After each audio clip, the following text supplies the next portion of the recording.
The time has passed when a few influential people could gather in a room to determine the future of your town. The future of your town is determined now by hundreds of actions taken every day by the people, based on what they believe about the future of your town and their own role in it. That's adapted from Carol Coletta, who was with the Knight Foundation. And I think it perfectly illustrates a major change that is happening in our society, a way that power has moved from one set of hands to another. This means that the power has come to all of us, to you and me, people all over your town, everyone, the people who are not here, the people you never think of. Our role has changed from waiting for officials to make a decision and issue orders to doing what we want to do ourselves and accomplishing it in a whole new and different way than things have ever been done before. Trendwatching.com described this and said that we are in the middle of an epic power shift from formal organizations, businesses, societal groups, into the hands of individuals. We don't need a formal structure anymore. Our communities are in our own hands. It's up to us. We don't need permission. We don't need anyone to say it's okay. We don't have to wait to see if they're going to say no. We don't have to stop in case they might say no. We get to do it ourselves. We can just make things happen. But the question is, what changed? What made that happen? What shifted the power while we weren't looking? Well, it turns out that we hold in our hands in this room more computing power than was held by all the governments on the face of the earth, 50 years ago? We have access to communications tools and information that was unthinkable even 20 years ago. How many of you are within reach, if not currently holding in your hand, a massively powerful computing device? Hold them up. Look, you all have them within reach. This is in the hands of everyday people, not formal organizations. It's in the hands of individuals, you and I. And that is why the power has shifted. Lee Shirky wrote his book, Here Comes Everybody, over 10 years ago, describing how this change gave us the communications tools that meant we could organize ourselves, we can collaborate, we can share information, we can take action outside of the old formal structures. Everything has changed. Now, these tools do not actually make the action happen. They just remove the obstacles that held us back for years. So let's look at a real-world example of how this is already happening. In my nearby big town of Alva, Oklahoma, which has a population of about 5,000 to 6,000 people, depending on the price of oil, we had playground equipment that was installed in the 40s and 50s. This is not part of it. Those are my nephews, my little tiny nephews there. That playground equipment from the 40s and 50s was outdated and unsafe, as well you can imagine. And a group of moms decided they were tired of there not being any new, safe, fun equipment, so they decided to do something about it. They just got together and started looking online. What kind of play equipment can we get? What would actually work in our area? What would stand up to the Oklahoma summers and winters? How much is it going to cost? And then they just started raising money. They started holding activities, fundraisers, raising money, and they just did it themselves. They didn't even have officers. There was no structure. They called themselves the Friends of Play, but they didn't really have a structure. They had a great name. Remember, you need a great name. But they didn't have officers. Until like 2 or 3 years into the project, because they had to work with the city government who owned the park, they did elect a president so that they could have somebody they called their president to report to the city.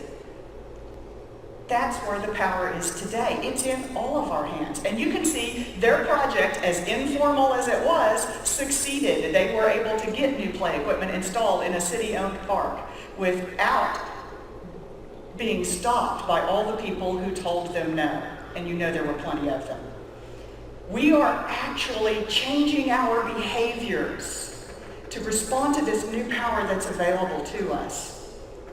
See, this is kind of the old way. You see the old way there, and you recognize it. Committees, meetings, officers, reports, accountability. That's on the left side of your screen, formal. You do want to take note of this because I'm going to refer back to it so you can shoot a quick picture or just sketch a couple of notes of it. We're going to talk about this repeatedly. But this old way was formal. There were a few people who were in control, and they would decide for everyone what was going to happen, and they would issue orders. Now, the decision was usually made in relative isolation, just those few folks. They were pretty closed to new ideas. And because it's so much work to make anything happen, then you focus on doing big projects. And if you're doing a big project, then you know that if it fails, that's a very bad thing. So failure is very bad. Now there was a good reason we developed this structure. We developed it in the 1800s in response to the radical new communication tools that were available at that time. Reliable mail service. The telegraph. You could actually send information really quickly across long distances. That was a major communication shift. Eventually the telephone, like you could call someone and communicate instantly. And the formal structure of committees and officers and reporting and control was how we made the best use of those tools. But we have new tools now. We have to have new behaviors that go with those. And that is where we get to an informal way of doing things. Informal to the point of being chaotic, drawing together a crowd of people who test and try things out, just to see whether it will work or not. Instead of evaluating everything, just test it and see what works. In a connected way, sharing ideas with each other, open to new ideas. And then, by trying things very small, if something fails, then you just learned whether it worked or not by doing it small, instead of focusing on doing the largest possible things. So this new way of behaving with power is going to be the touchstone for a lot of what we talk about. Now, the old way of doing things was more like the traditional way of building a house. There's a plan drawn up by a professional. Someone is in charge. They tell everyone else what to do.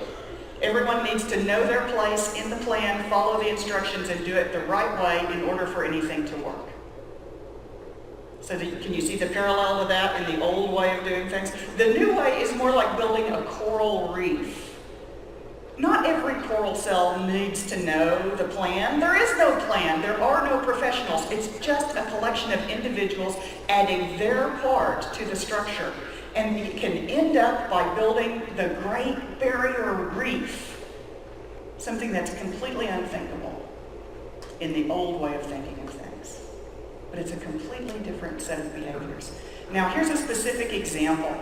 In Idaho, I met a girl named Jessica who said, I really want a microbrewery in my town. So what she's been doing, she works in economic development, but what she's been doing is going around to everybody she meets who has any interest in beer and going, you should open a microbrewery. It hasn't worked yet, but she's working on it, okay? So let's think about what would be the old way to get a microbrewery. The old way would be like, we would have the professional economic developers would commission a study, right? To see if it was feasible, and then after they commissioned the study, then they would decide if it was good enough to put into their plan, and then they'd work it into the one-year plan.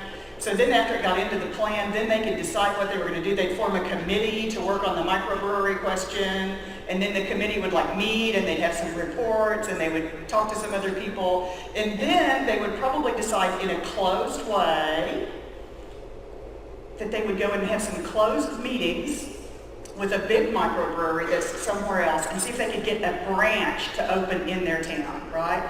Or maybe we can go and poach somebody else's brewery. Like we could go and lure them away with a better incentive package. That would be the old way of trying to get a microbrewery, right? So can we dream up a better way? Can we dream up a new way? What would be the crazy new way to do this? Why don't we just get some people together? Let's gather up a crowd. Let's crowdsource it. Let's start a group of people who like to brew beer at home. And let's get together regularly, once a month or every 6 weeks or however long it takes us to make a new batch of beer. And if we get a bunch of people together who are excited about making beer at home, do you know what's going to happen? We're going to get a brewery. Somebody's going to open a brewery. That's what's going to happen. That's the new way. Informal, chaotic, just a crowd of people testing things out, trying things, looking to see what works. Doing small steps. Now, when I say to form a group, I want to make sure you understand that what I did not say is form a committee. I don't want you to form a committee. There does not need to be officers. We don't need reports. There's no treasurer's report. We don't need accountability. I just want you to get together with another friend who likes beer, have a beer, and talk about what you'd like to do. Stake a claim on the kind of community you want to be, but don't do it by bringing the formality along with you. Now, it's important to understand that it is not just the new tools and behaviors that we need to adapt to. This future is coming at us really fast. Elon Musk just said that in 20 years, cars will not have steering wheels. IBM just said that in 5 years, buying local will beat buying online.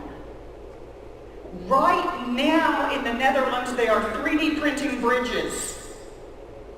How will our towns adapt to this changing environment, a fast-changing world? How will your town adapt? We're going to have to do some new things in order to survive. Iowa State University did a study. They followed 99 communities over a period of 20 years and did 3 major rounds of studies with them to try to figure out what made some towns do better than others. And they found that those towns that thrived out of the 99 shared an important characteristic. They were open to new ideas.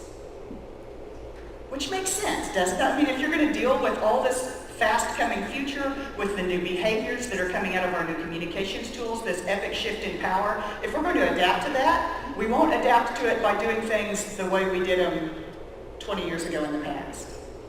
We'll adapt to them by being open to new ideas. Which would be great if our towns were open to new ideas, or there was a way to make them open. Any of you feel like your town is kind of not that open to new ideas? Maybe there's one honest woman in the room. I love her. We all deal with an opposition who is dedicated to that old way of doing business. Formal, in control. They're in control right now, and they'd like to hang on to it. And because of that, we need a method to make our towns more open to new ideas. We need a method to make our towns more idea-friendly.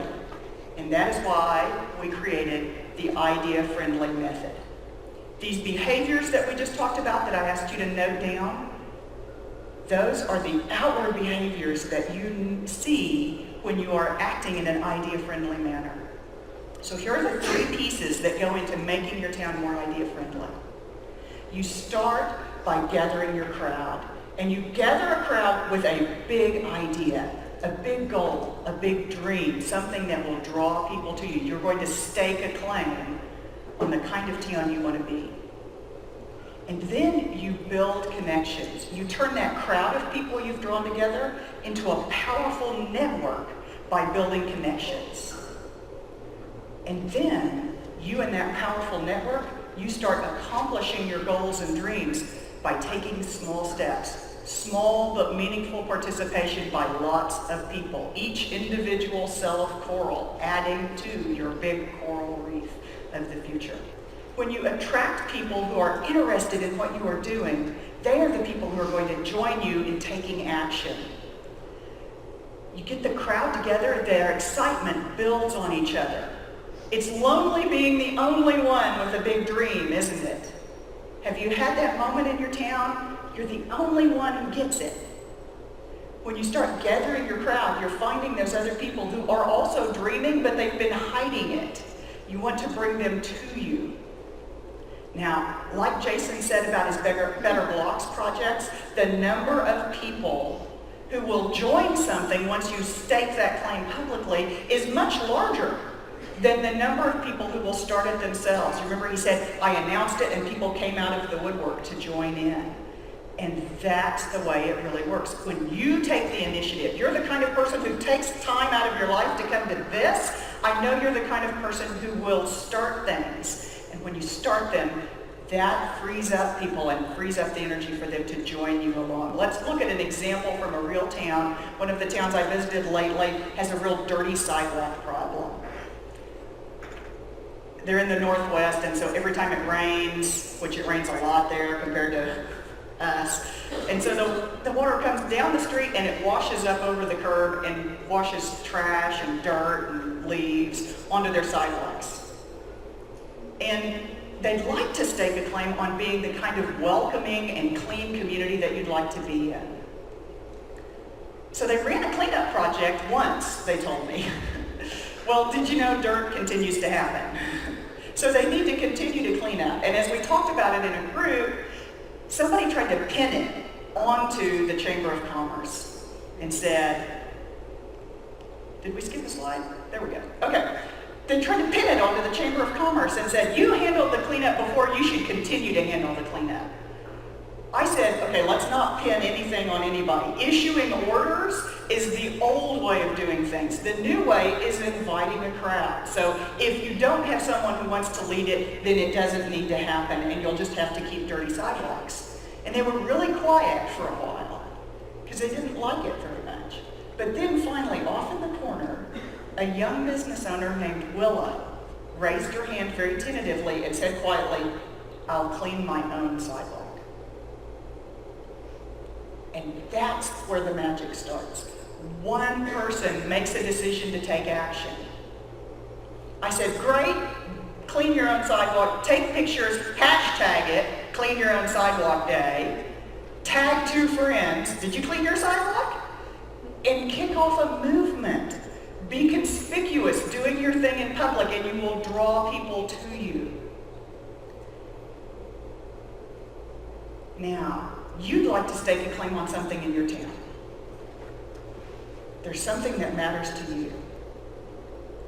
I want you to think about if our town had, or if our town was, what is that? What is that claim you want to stake on your town?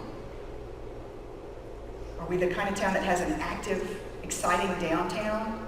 We have a clean and welcoming town? We're a town of entrepreneurs. We're a town of art. What is the claim you're staking? What matters that much to you? I want you to write it. See, it says, write it down now. And that's what I want you to do. What's the claim you're staking? Do you feel brave enough to shout out what your claim is? Go ahead. Green space on Main Street. I like it. We're a healthy, welcoming town with a kind of downtown you want to hang out in. If our town had green space on Main Street, I like it. I like it. Our town embraces the arts. Erases the arts. Embraces. Embraces. Okay, I was like, that's not a very... I was thinking of a positive claim. Okay, no, embraces the arts. Okay, I love it. Yes, if our town embraced the arts, what a wonderful community we would be. And I like it. I do like it. So, let's talk about some practical steps you can take to start putting that into action right away. Now, I want to stop to acknowledge we've talked just a little bit that there is a group of people who are dedicated to this old way of doing things. The people who tell you no when you say you're going to embrace the arts, they say no, and say no to green space downtown and other things that seem like incredible, you'd think everyone would be behind them. When we talk about these practical steps right now, I want you to think about how would they stop me from doing this? Because each of these is designed to be so small, such small steps, and under the radar. that they don't even notice you're doing it until you have such a crowd of people that it's a movement and that they want to join in and be part of it with you. So let's look at the first one. This one is actually an official one. This is from Norfolk County in Ontario, where they decided to stake a claim on being a county full of entrepreneurs. We support our entrepreneurs. And so the countywide mayor in his full, I love the Canadian mayor regalia here, turns out to hand out the Business of the Year Award, and the Entrepreneur of the Year Award, and the Young Entrepreneur of the Year Award, which is what you see here. This is a funky downtown store owner. She has a funky downtown clothing store. So I love it. They've staked a claim on being that entrepreneur-friendly community, and they're proving it by showing people publicly, be conspicuous doing your thing in public. But it doesn't have to, first of all, do you have to be an official to give awards? Like, could we give some awards? Could we just go all pirate and give awards anyway?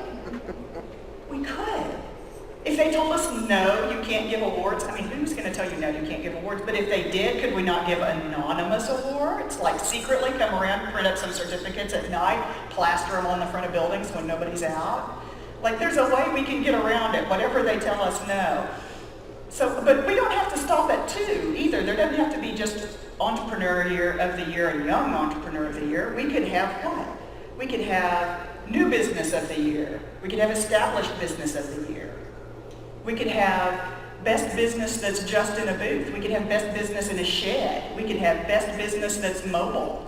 We could have a certificate for everyone that hired their first employee. What a major milestone for businesses, that we should be so excited that they reached their first employee. Give a certificate to every one of them.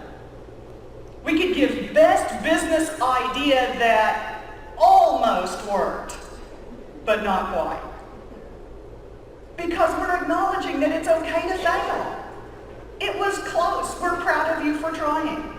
And then turn around and give Best Business Success after a failure, because we're proud that you tried again. Now, could you do that with any kind of a project, anything that mattered to you? Whatever claim you're staking, you can give awards.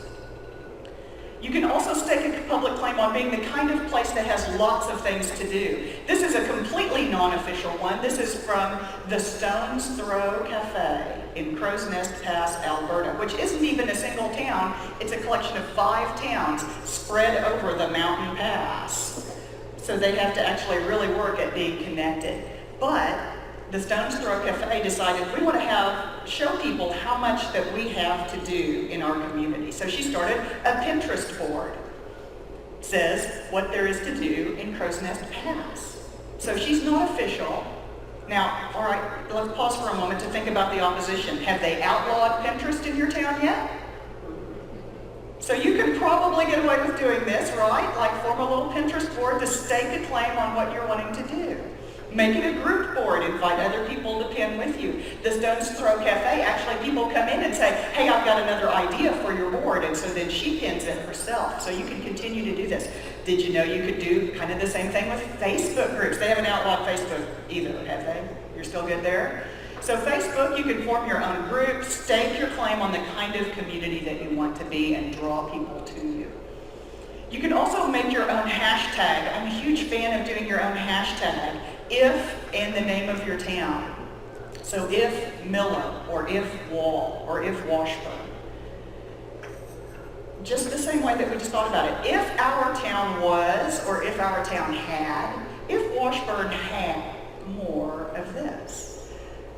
Take the pictures of those things and share them. The moments that take your breath away about your town, take a picture of it. When the town is packed full of people for the big festival and it's lively and exciting and there's stuff going on the sidewalks, people are talking to each other and they're eating, and people that don't normally see each other are connecting, take pictures of that and hashtag it.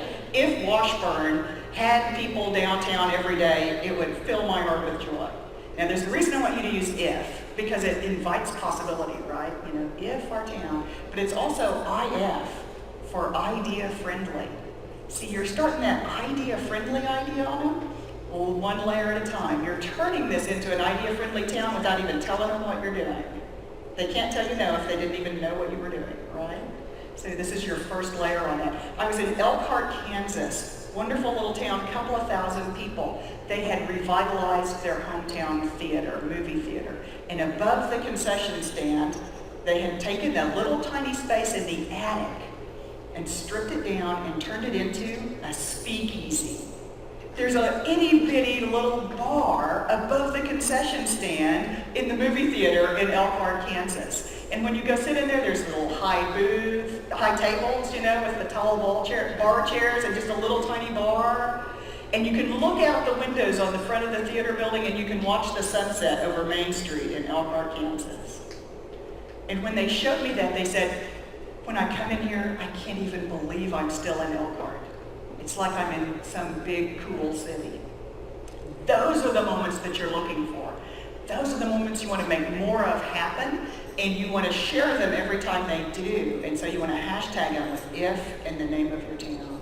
And feel free to tag me too, at Becky McCray on Twitter and Instagram, Becky McCray on Facebook. I want to see these moments that take your breath away about your community. You can stake a claim on supporting your local businesses and put up signs. This is LaGrange, Kentucky. Little town, actually has a railroad track dividing Main Street. They run freight trains through the middle of their town. You think your town has problems dividing it. They have a literal freight train coming through the middle of downtown. That's pretty rough. But they've staked a claim on being the kind of community that supports their local business by putting up signs. And that's another great little pirate trick, is you can hang up signs, whatever the claim is. We want green space on Main Street. We want to embrace the arts. You can put up signs that show off your latest project and use that as a way to get people's attention, get them talking, and bring them to you. You can also stake a claim on being the kind of town that has an active, busy, thriving, lively downtown by saying we're going to fill up some of those spaces. If you want a little upstairs speakeasy above the street in Main Street on your town, then start holding tours of upstairs spaces in your downtown. Because that will get people talking about the potential and the activity, and you're going to get them in there and you're going to draw a crowd to you. Do you have a lot of empty buildings that you're wanting to fill and bring more life to downtown? Deb Brown invented the tour of empty buildings so that they could just take a whole group of people through Webster City, through all 12 of the empty buildings, and show them off and fill them up. In a year after that tour, they had filled 10 of the 12 empty buildings, just because they showed them off and started the hard work that came in the follow-up. But the first step was to gather their crowd by holding that tour. A couple of additional real-world examples. I met with a fellow named Joe who worked for a telecommunications provider in rural Idaho. And he said, what I really want for my town, I want a huge virtual reality event. I want it to run 3 days. I want it to be sponsored by a major corporation like Microsoft. So how do I get that started? How do I do that? Like, how do I get those companies to pay attention to us? I said, do you think I told him to start by calling Microsoft? No. I told him to start small and gather his crowd. So let's think about it, think about what we did with the brewery. If we want to start a big virtual reality event, we're going to need to have a virtual reality group. We need to have a meetup. We need to get a piece of virtual reality kit. They start at $15. We can probably find a way to afford that. Get one set, go have a beer together with somebody else who's interested. Show them the latest thing that you found. There's free virtual reality things hanging around on YouTube, videos you can watch in virtual reality. Bring all of that together. Just go have a beer. One person with you and a kid, and share something. Now, because you're doing it in public, remember I said be conspicuous in public doing your thing, then somebody else is going to come over and go, what are you people doing? And then you're going to invite them in. And then they're going to get sucked in. You're going to put the little virtual reality thing on them. They're going to get interested and sucked in. And that's going to change everything. Because then you're going to start gathering your crowd. You're pulling people to you. Next time you get together, you're going to have 2 sets of virtual reality equipment. And you're going to have found some cool new stuff online. And you're going to spread the word to more people. And suddenly it's going to be a group. And out of that group is where the festival will happen. These are the people who will make the festival happen. And then, when you have a group with a whole big bunch of people and you're already starting an event, That's when you call Microsoft and say, hey, look at this amazing thing we have going on in our small town. You want to be part of it.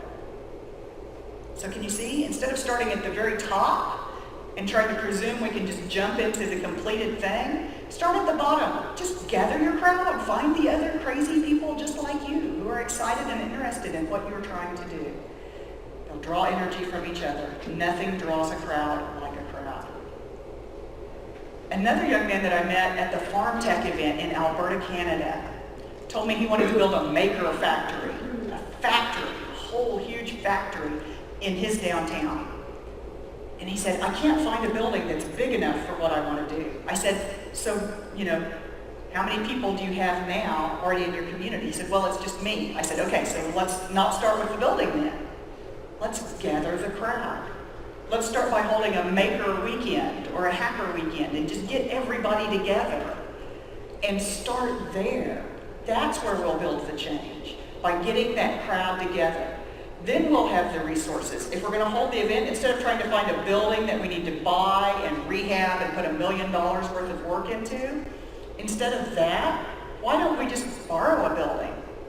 Or borrow the firehouse, or borrow an empty lot, or use a farmer's field. How can they tell us no to go to a farmer's field? No, we can find someplace they can't tell us no. And hold our first event there and draw people to us. Be conspicuous doing our thing. Gather the crowd. And then we're going to have enough people and resources and things. People will come out to say, oh, I have this equipment that you could use. I have these materials that I don't need. I have this connection to another place that can help you hook up with resources you need from the outside, building on social capital like Deb explained.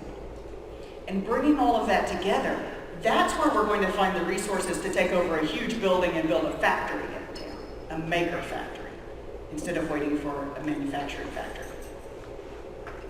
So, your next assignment, you knew there'd be another one. My grandma was a teacher, I can't help it.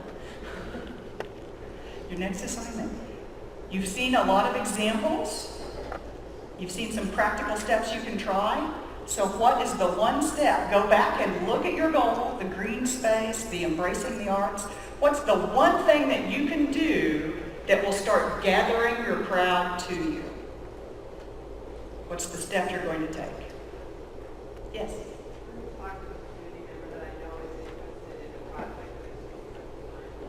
Excellent. Someone just came to mind that's interested in your community project, and you're going to go talk to them. Excellent. Like, can you call them now? Not right now, but I mean a minute. Oh, absolutely. Yeah. Yeah. Excellent. And the great thing is when she calls this other person, they know some other people. That's how it's going to work. But I noticed that you here in the green, and I can't think of your name. The green and blue, right here. Yeah. And I tell you what, you said you did not have a claim to stake, but you made some notes of things you're going to do. Yeah, I got a lot. So you actually have a lot of things. All right, so I just wanted to point out that you actually came to a point that you've come to a claim you want to stake and a group you want to bring together. I think that's cool. I really do. Thank you. I'm going to talk to some of the home-based businesses and have them come out of the woodwork and how they can get pop-ups. Pop-ups! I love it. So when you start doing that, so I tell you, a pop-up event is a great way to bring those businesses that are home-based downtown, let people see that they exist. There was a group in Ohio did it just in an empty building. They just put booths, pop-up booths in an empty building so that home-based businesses and rural-based businesses could come in. And actually they ended up 2 new businesses formed because people started talking to each other while they were at the event. How cool is that? You gotta love it. Okay. So I want you to think back to the ideas you heard yesterday. Hugh Weber talked about his potlucks. So let's look at how they fit into this idea-friendly framework and how Hugh can use this to really adapt the idea-friendly method to change the future of Millbank. He's starting by gathering his crowd, by staking a claim, putting it out there. We're going to be the kind of town where people actually connect with each other deeply, and it makes a difference. By putting that out there, then he's gathering his crowd to him. Other people who care about community and that people connect are going to connect with him. And then building connections. You heard him say how it was important to him that people actually really connect with each other at these events, that they hold conversations, that they deeply feel community by doing it. And then finally, taking small steps. Taking small steps. This is the part where, I mean, what could be a smaller step than taking a potluck? I mean, there's so much opportunity for people to take small but meaningful participation. Just bring a covered dish. You don't even have to bring a covered dish. Just turn out, show up, eat, and talk to other people at your table. That's small but meaningful participation. That's taking small steps. And then think about the Better Block projects that Jason Roberts talked about. Do you see how they fit the idea-friendly framework? He talked about staking his claim, putting out that poster and saying, in 90 days, we're going to do an event. I don't know how we're going to do it, or who's going to do it, or what's going to happen, but I'm staking that claim. And by staking his claim, he gathered his crowd. People came to him. He had to do a lot of talking to people. He had to do a lot of work to make that happen, but that's part of gathering your crowd. And then building connections. Who has benches we can borrow? Who has some cafe tables? Who has some potted plants? Who has potted trees that we could use and drag onto our main street? Who has bricks we could use to fill in the area that we'd like to have bricked? Or hay and straw we could use to make new pretend curbs. And then take small steps. Take small steps. It doesn't have to be huge things. He's not trying to completely rebuild the block permanently. For goodness sake, they're using toilet plungers with PVC on them to be pretend bollards rather than put permanent bollards in the street. Taking small steps, tiny ways that people can participate. And think about it. People can participate in a meaningful way in a Better Block project just by coming out on the day it happens, riding their bike through, or sitting down at a cafe table and drinking a coffee, or enjoying just being among the other people. That's a small but meaningful way they can participate. This structure fits your projects as well. It's a framework. It's not formal. It doesn't force you to do things. It doesn't say here's one solution that you have to apply to your community. It says you have the solution. You have the resources, you have everything you need. You have the communications tools, you have all of the talent that is necessary. You can make these things happen. You start, gather your crowd with a big idea. Build connections between people so that you turn that into a powerful network. And then make small but meaningful ways that lots of people can participate with you. Now I'm going to stop right here to see if you have some questions. We have some time left for some questions. Mike has the mic. You really have to be careful to empower people along the way, because otherwise you as a person who goes and says, would you meet with me? At some point there has to be an organizational flow, if you will. Use that word organization. I'm trying to come up with a different one. Yeah. But you have to empower the people that show up to say, okay, I'm going to do my green space. I need people to bring me picnic tables, potted trees. I'm going to. But no, okay, so I'm going to stop you right there. I'm going to do my green space. I need people to bring me. You're correct. Potted trees, tables. No. You say, I'm going to stake a claim. Let's make a green space downtown. All right, so that's first. And I know you get that already, that change in language. But instead of saying, I need people to bring me this, you say, what do you think we should have in a green space? I'm going to bring this for the downtown. I have potted trees, and I'm going to bring them for the pretend green space. What else do you think we should have? What do we miss that we used to have downtown? What would be great to make this a relaxing spot? What would you bring? What do you have? What would make this work for you? And so you're not saying, you need to bring me this. You're saying, how do you want to be part of it? How do you want to be part of it? And so it's really hard, isn't it? I mean, Deb, I beat on Deb about this a lot, actually, because we're helping her change that set of behaviors in her head. Now, I do want to say this. We all are in the transition. The under 25s are going, what's wrong with you people? Because they're being raised in the whole new system. They're used to being able to do that. But our towns are in transition. In our personal lives, when we want to get together with a group of friends, we organize it using this just, hey, I'll just text some people, I'll hit this person on Messenger, we'll all get together, and it'll just sort of happen. So we understand the tools and the behaviors. But in our working lives, most of us work in formal organizations, and so we still fall under committees and structure, and so we end up doing that still as well. Making this transition is incredibly hard. And that's the position we're in society right now, is we are making a transition between two layers of power and two ways of doing things. And because of that, it's not easy. This is a tough transition to make. And that's why I had you take a picture of those behaviors, and I also invite you to take a picture of this part right here. We talk about this all the time because it's an ongoing process to make that transition. Yes. Just to follow that a little bit further then, talk about how you deal with conflicting perspectives on those small steps. Sure. One person sees it this way, one sees it that way, and how to ensure good communications so that everyone kind of knows who's headed in what direction on those small steps. Let them do both. You're not in charge, they're not in charge. Nobody gets to decide.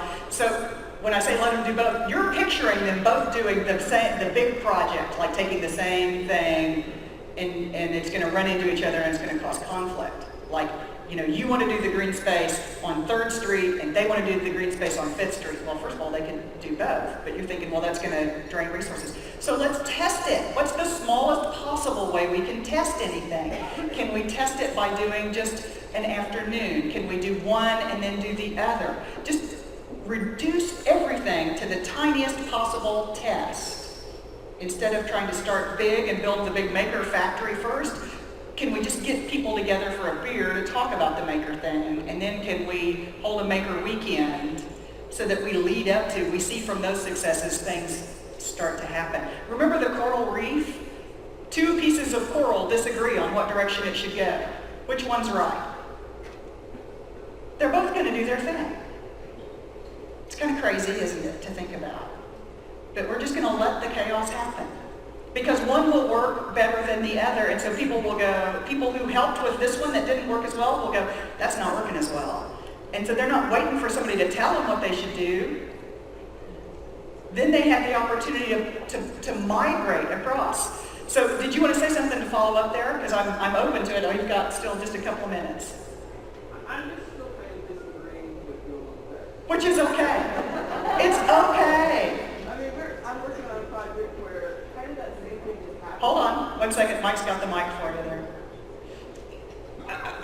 The community is actually, we're working on a project where we have moved our farmers market downtown and closed off part of the space. Okay. And the green space that we're looking at is on the other end.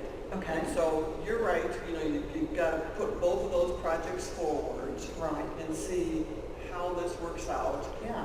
In a small community though, you will have folks, if one doesn't work and the other one does, they're going to go home and not help you. Which is fine. They weren't going to help you anyway. Were they? Were they ever going to help you? No! They were never going to help you. You didn't lose them. They were already gone. Write that off. But who's still with you? The people who were going to be with you anyway. You didn't lose them. They did go home. They pouted. They got together at the coffee shop. They held a meeting of the Committee of Negativity and talked bad about you. They're still meeting. They have a formal structure of a few people who are in control. They're deciding for everyone what should happen. Right? You know these folks. Do they matter? Were they ever going to help? They were never going to help. So if you lost them, so what?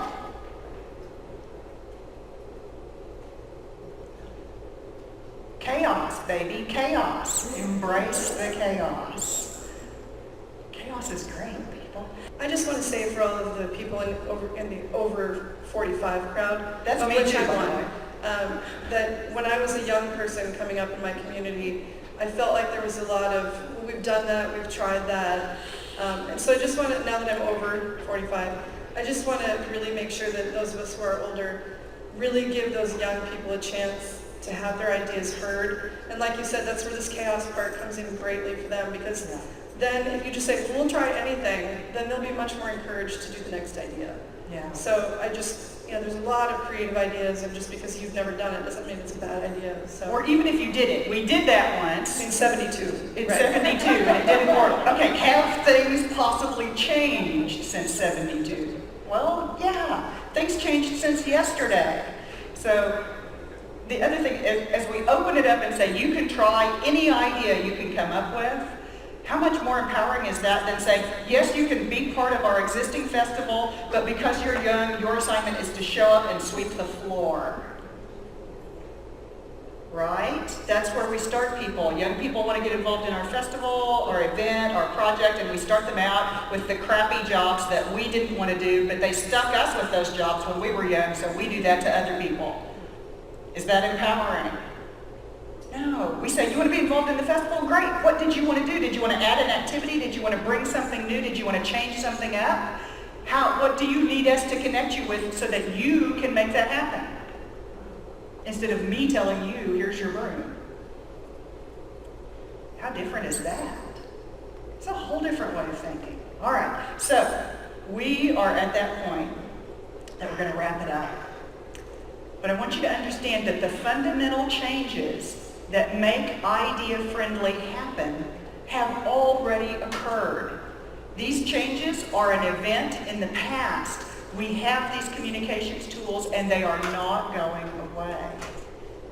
That will never change about our society. We have the job of helping our towns make the transition. The future is coming at us really quickly. We have a lot of change to manage.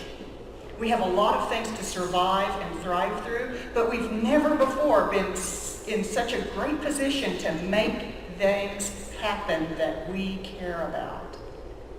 We are staking a claim. You are staking a claim on the future of your town. You are staking out a better future for your town. You are writing a new history for what will happen in your town. You're the people who will make it happen. And you do it by bringing everyone with you, by embracing the chaos of what it is. And I call it a revolution because that's what we call it when power shifts from the old traditional organizations into the hands of individuals. It's a transition in power. It's a revolution. You are leading a revolution in your communities. It's an essential revolution, one that has to happen for your town to survive. Because we know this. Not every small town is going to survive, is it? So if you want to make sure that your small town is one that does survive, it's important that you help it make that idea-friendly transition, that you turn it into an idea-friendly town, an idea-friendly community. You do that, you gather your crowd with that big idea. You build connections to turn them into a powerful network. And then you let them take their small steps. Small but meaningful participation by everyone. And that is what will change the future of your town. But I'm really optimistic about it.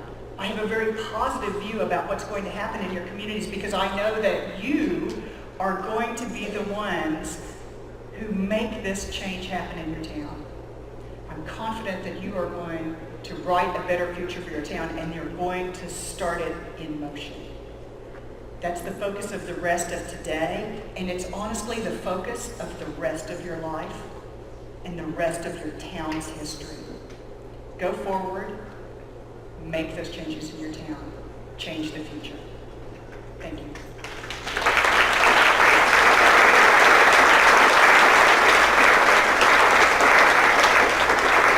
I got the empty banana salute there. I thought that was awesome.